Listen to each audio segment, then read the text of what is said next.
দখলদার হিসাবে যদি ইসলামী ব্যাংক দখল করতে আসেন, দখলদারদের সাথে মানুষ যেরকম আচরণ করে আপনাদের সাথে সেই আচরণই হবে। এই ব্যাংকে তো সহজে গিলে ফেলবেন, এটা যদি আশা করে থাকেন যে বোকার স্বর্গে বাস করছেন। জামাতের সমালোচনা করতে পারবেন, কিন্তু জামাতের মতো ফ্রি চিকিৎসা কেন্দ্র গড়ে তুলতে পারবেন?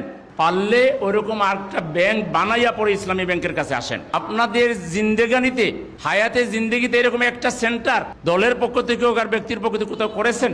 এই যে ফ্রি চিকিৎসা কেন্দ্র, এই ঢাকা শহরে আমরা প্রতিটা পাড়ায় পাড়ায় গড়ে তুলতেছি, মেডিকেল ক্যাম্প করতেছি, ফ্রি ব্লাড দিচ্ছি, অ্যাম্বুলেন্স সার্ভিস দিচ্ছি, বাসায় গিয়ে ফিজিওথেরাপি দিচ্ছি। এগুলো একটা সেন্টার গড়ে তুলতে আপনাদের তো কিছু ডাক্তার আছে, তাদেরকে জিজ্ঞেস করবেন। মেধা লাগে, মনন লাগে, পরিশ্রম লাগে, অর্থ লাগে, বুদ্ধি লাগে, আন্তরিকতা লাগে। জামাতের সমালোচনা করতে পারবেন, কিন্তু জামাতের মতো ফ্রি চিকিৎসা কেন্দ্র গড়ে তুলতে পারবেন? পারবেন না। দখল করতে পারবেন। হঠাৎ একদিন চলে আসবে যে এত সুন্দর এসি টেসি লাগানো, এটা আমাদের ইসলামী ব্যাংকের মতো। সমস্ত ব্যাংক দেউলিয়া। আপনাদের দরকার ছিল ইসলামী ব্যাংককে ফলো করে ব্যাংকগুলোকে একটা পজিশনে আনা, যে ব্যাংকগুলো দেউলিয়া হয়ে গেছে, টাকা দিতে পারতেছে না। আসসালামু আলাইকুম রহমতুল্লাহ। সুপ্রিয় দর্শক, এবার জামাতে ইসলামী ঢাকা শহরের প্রত্যেকটা মোড়ে মোড়ে ফ্রি মেডিকেল ক্যাম্প করার প্রস্তুতি নিয়ে নিয়েছে। অলরেডি কয়েকটা ক্যাম্প তারা করছে, মানে স্থায়ীভাবে এটা শুরু করেছে এবং উদ্বোধনও করেছে। তো ওই অনুষ্ঠানে জামাত নেতা জনাব সেলিমউদ্দিন বক্তব্য দিতে গিয়ে ইসলামী ব্যাংক সম্পর্কে কিছু কথা বলেছেন, যা ভিডিওর শুরুতে আপনারা শুনলেন। তো দর্শক, এই কাজগুলো করার কথা ছিল সরকারে এগুলো করতে পারতেছে না, কিন্তু জামাতে ইসলামী এগুলো শুরু করেছে। এবং যাদের চিকিৎসা করার মতো অ্যাবিলিটি নেই, বড় বড় রোগ হয়েছে, তাদের সবগুলো রোগের চিকিৎসা করতে পারবে। আপনারা এর আগে দেখেছেন যে জামাতে ইসলামী যেই ঢাকা মহানগর উত্তরের আমির জনাব সেলিমউদ্দিনের তত্ত্বাবধানে যে ফ্রি মেডিকেল ক্যাম্প করা হয়েছিল, সেখানে একজন নাট্যশিল্পী তিনি সাক্ষাৎকার দিয়েছিলেন যে আমার হার্টের রোগ মারাত্মক রোগ, এটা মানে ছোটোখাটো হসপিটালে বা ক্লিনিকে হয় না, বড় বড় হসপিটালে যেতে হয়। সেই কাজটা আমার এখানে করা হয়েছে। আমাকে ফ্রি চিকিৎসা দিয়েছে, আমার সব চেক আপ করা হয়েছে এবং আমাকে ফ্রি ওষুধ দেওয়া হয়েছে। আমি আশ্চর্য হয়ে গেলাম আজকে যে অর্গানাইজিং জামাত করেছে উত্তরাতে। প্রথমে আমাকে প্রাথমিক চিকিৎসাটা দিয়েছে কমপ্লিমেন্টারি, সেকেন্ড টাইম ওনারা আমাকে রক্ত গ্রুপ পরীক্ষাগুলো করলো, একজন এমবিবিএস ডাক্তার দেখালো, আমি একজন ওপেন হার্ট সার্জারি রোগী। তারপরে সবচেয়ে খুশি হলাম, আশ্চর্য হলাম, আমার এখানে অসংখ্য মেডিসিন ওনারা কমপ্লিমেন্টারি দিয়েছে। আমি জামাতের কাছে, শুধু জামাত না, সেটা যে দলে হোক, আমাদের জনগণের কল্যাণে যদি কাজ করে থাকে, একটা কথা মনে রাখবেন, আমরা যারা অসুস্থ রোগী, এদের দোয়া আল্লাহর আকাশ পর্যন্ত পৌঁছে যায়। আমি একজন জাতীয় নাট্য অভিনেতা, আমার নাম এস এ আরিফিন। সবচেয়ে খুশি হলাম যে এত সুন্দর ডিসিপ্লিন, এত সুন্দর কমপ্লিমেন্টারি ডাক্তারি সার্ভিস। প্রথমে ভাবলাম যে মেডিকেল ফ্রি, এর আগে আমি অনেক মেডিকেল ফ্রিতে গিয়েছিলাম, শুধু ডাক্তার একটা প্রেসক্রিপশন দিয়ে আমাকে বিদায় করে দিয়েছে। কিন্তু এখানে প্রেসক্রিপশন দেওয়ার পরে ওনারা রক্ত গ্রুপ পরীক্ষা করলো, ওনারা মেডিসিন কী কী লাগে সম্পূর্ণ স্টেপ বাই স্টেপ ওনারা করেছে। আমি কৃতজ্ঞ বাংলাদেশ জামাত ইসলামের উপরে। আমি দোয়া করি। এরকম ভিডিও আপনাদের দেখাইছে, আপনারা দেখেছেন। তো জামাতে ইসলামী এগুলো মোড়ে মোড়ে শুরু করেছে এবং জনগণের কাছাকাছি তারা যাওয়ার চেষ্টা করতেছে। ইনশাল্লাহ সামনে নির্বাচনে দেখবেন যে জামাতে ইসলামী বাজিমাত করবে। তো দর্শক, জামাতে ইসলামী যে এই মেডিকেল ক্যাম্প উদ্বোধন করেছে সেই ভিডিও এবং উদ্বোধন করার পরে যে বক্তব্যটা দিয়েছে জনাব সেলিমউদ্দিন সাহেব, চলুন আমরা সেই দুইটা ভিডিও দেখে আসি। দখলদার হিসাবে যদি ইসলামী ব্যাংক দখল করতে আসেন, দখলদারদের সাথে মানুষ যেরকম আচরণ করে আপনাদের সাথে সেই আচরণই হবে। এই ব্যাংকে তো সহজে গিলে ফেলবেন, এটা যদি আশা করে থাকেন যে বোকার স্বর্গে বাস করছেন। জামাতের সমালোচনা করতে পারবেন, কিন্তু জামাতের মতো ফ্রি চিকিৎসা কেন্দ্র গড়ে তুলতে পারবেন?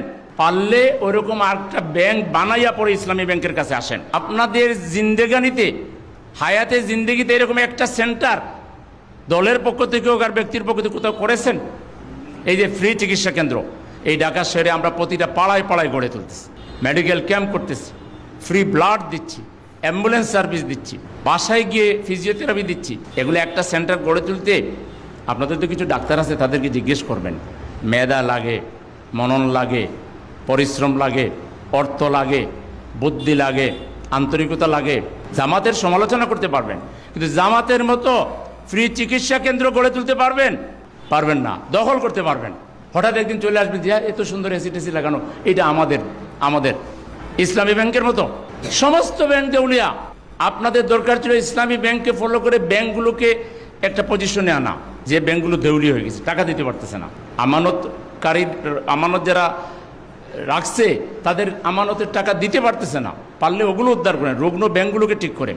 ইসলামী ব্যাংক একমাত্র ব্যাংক, যে ব্যাংক বাংলাদেশের মধ্যে সেরা ব্যাংক, অর্থনীতিতে, সামাজিক ক্ষেত্রে, কর্মসংস্থানে, দারিদ্র্য বিমোচনে, বিভিন্ন ধরনের নৈতিক চরিত্রবান মানুষ তৈরি করার ক্ষেত্রে তারা যে সাফল্য দেখিয়েছে, পারলে ওইরকম আরেকটা ব্যাংক বানাইয়া পরে ইসলামী ব্যাংকের কাছে আসেন। তার আগে দখলদার হিসাবে যদি ইসলামী ব্যাংক দখল করতে আসেন, দখলদারদের সাথে মানুষ যেরকম আচরণ করে আপনাদের সাথে সেই আচরণই হবে। দখলদারদেরকে তো কেউ ছেড়ে কথা বলে না। আপনারা আগে অন্য ব্যাংকগুলো যদি ঠিক করতে পারেন, তারপরে বলে যে এটা দলের প্রভাব। কার কোন দলের প্রভাব? এই ব্যাংক যত নিরপেক্ষ, এই ব্যাংক যত সুষ্ঠুভাবে চলে, বাংলাদেশের আর কোন ব্যাংক এভাবে চলে? যদি একটা দলের লোকেরা এই ব্যাংকের গ্রাহক হয়, তারা বেশি হয়, বা তাদের যদি ভূমিকা থাকে ব্যাংক তৈরি করার ক্ষেত্রে, এই ঈর্ষায় জ্বলছেন কেন? ব্যাংক আরও 5টা বানান না, আপনারা বানাইয়া দৃষ্টান্ত স্থাপন করেন। এই জন্য আমরা বলবো, ঠান্ডা মাথায় দেশ চালান, আপনারা মিসগাইডেড হবেন না। নানাভাবে কিন্তু একটা সরকার মিসগাইডেড হয়, দেশে বিদেশি চক্র তাকে সরকারকে কুমন্ত্রণা দিয়ে ভুল পথে চালায়। নিজের বিবেককে কাজে লাগাইয়া, বাস্তব পরিস্থিতি উপলব্ধি করিয়া ইসলামী ব্যাংকের মতো একটা ব্যাংক চোখের সামনে গ্রাহকরা কান্নাকাটি করবে, বুক ফাটা আর্তনাদে প্রখর রৌদ্রতাপে তারা মিছিল করবে, আর আমরা বসে বসে শুধু দেখব, এটা তো হতে পারে না। এই গ্রাহকদের কান্নার সাথে এদেশের কোটি কোটি মানুষ তাদের সাথে সংহতি জানাবে।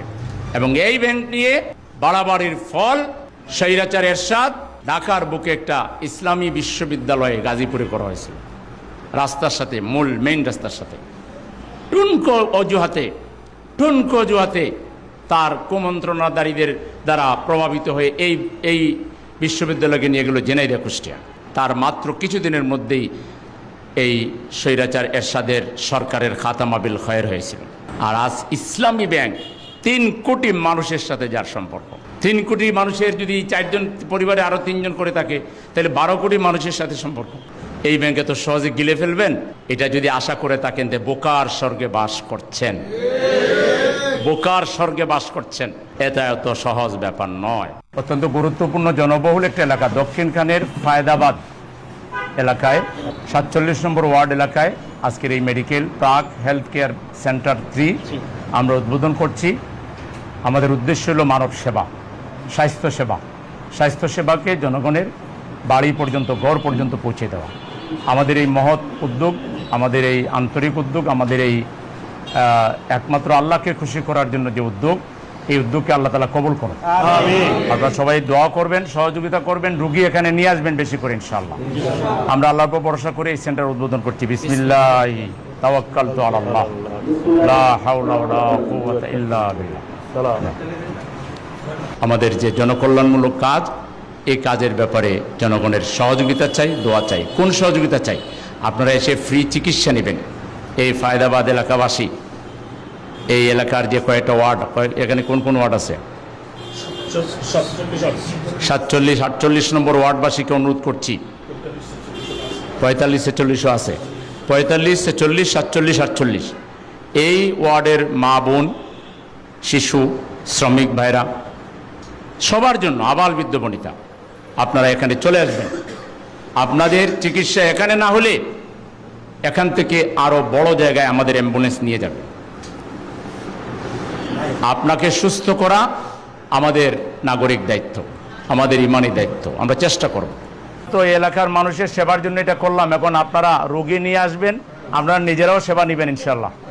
আর আমার জন্য দোয়া করবেন, আমার সালাম সবার কাছে পৌঁছে দেবেন ইনশাল্লাহ। তো দেখে দেন, আপনারা ভালো করে দেখে, যদি এখান থেকে আরও উন্নত কোথাও চিকিৎসা করতে হয়, শুনেন ডাক্তার সাহেব, যদি আপনাদের ট্রিটমেন্টে উনি ভালো না হয়, আরও কোনো উন্নত চিকিৎসা লাগে, তাহলে আপনারা আমাদের এই যে ডাক্তার সাহেবের মাধ্যমে সেটাও আপনারা করবেন, ঠিক আছে? এটার দায়িত্ব আমি নেব ইনশাআল্লাহ, ঠিক আছে? আমাদের এই নগরের একজন নাগরিকও পয়সার অভাবে, চিকিৎসার অভাবে ধুকে ধুকে মারা যাবে, এটা আমরা মোটেই চাই না। আমরা চাই আমাদের সাধ্যের সবটুকু দিয়ে আমরা অসহায়দের পাশে দাঁড়াবো। সুপ্রিয় দর্শক, আপনারা ভিডিও দুইটা দেখলেন, তো জামাতে ইসলামের এই উদ্যোগগুলো আপনাদের কাছে কেমন লাগতেছে তা অবশ্যই কমেন্ট করে জানিয়ে দেবেন। ভিডিওটা ভালো লাগলে শেয়ার করবেন। সকলকে ধন্যবাদ। আসসালামু আলাইকুম ওয়া রাহমাতুল্লাহ।